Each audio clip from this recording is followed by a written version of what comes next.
नमस्कार मित्रांनो, माझ्या यूट्यूब चॅनलमध्ये तुमचं स्वागत आहे। आजच्या या व्हिडिओत आपण वॉज आणि वेअर या दोन महत्त्वाच्या शब्दांचा वापर कसा करायचा हे आज या व्हिडिओत तुम्ही शिकणार आहात।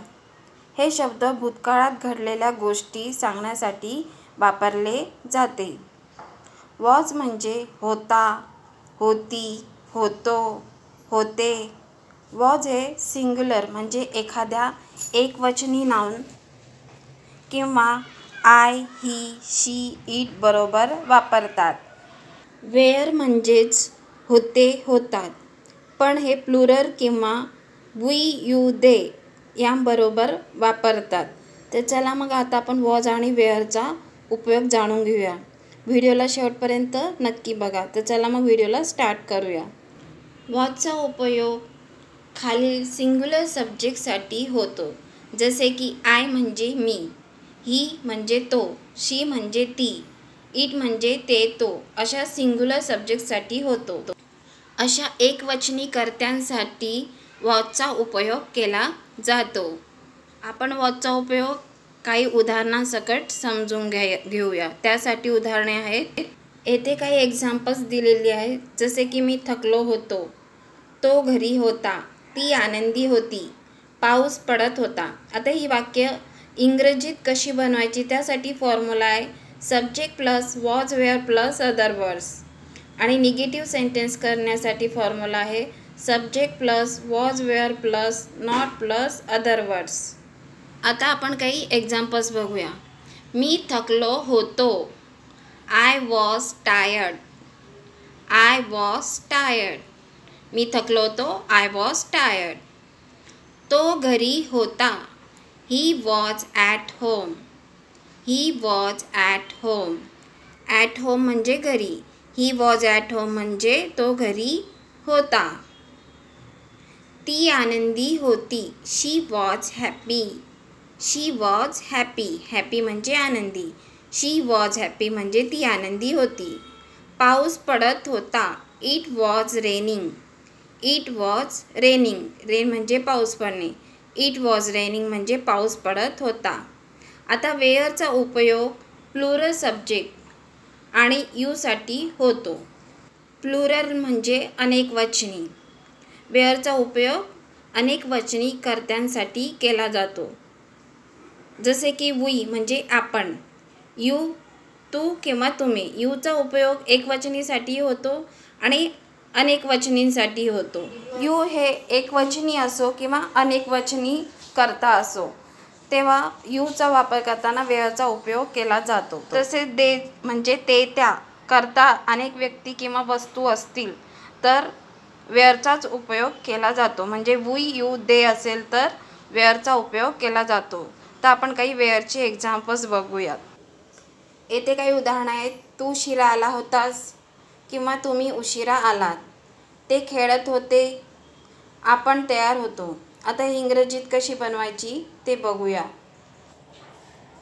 तू उशिरा आला होतास किंवा तुम्ही उशिरा आलात, you were late, you were late, late म्हणजे उशिरा येणे, यू वेअर लेट म्हणजे तू उशिरा आला होतास किंवा तुम्ही उशिरा आलात। आपण तयार होतो, we were ready, we were ready, ready म्हणजे तयार असणे, आपण तयार होतो, वी वेअर रेडी।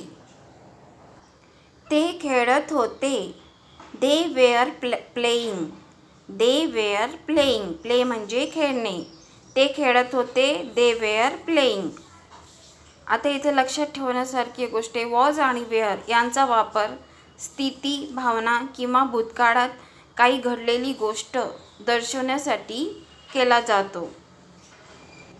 आता आपण पॉझिटिव्ह आणि निगेटिव्ह वॉज आणि वेअरचे फॉर्म्युले बघितलेत।